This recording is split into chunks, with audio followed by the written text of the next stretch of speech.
महाविकास आघाडी सरकारमधील चर्चित चेहऱ्यांपैकी एक म्हणजे बीड जिल्ह्याच्या परळी विधानसभा मतदारसंघाचे राष्ट्रवादीचे आमदार धनंजय मुंडे।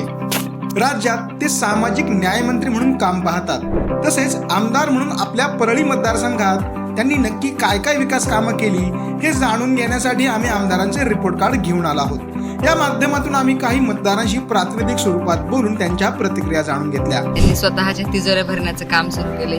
1 रुपयाचाही निधी त्यांनी आणलेला नाही। तर यांच्या 2 वर्षामध्ये 1ही रुपया या महाविकास आघाडी परळीसाठी या विकासासाठी दिलेला नाहीये।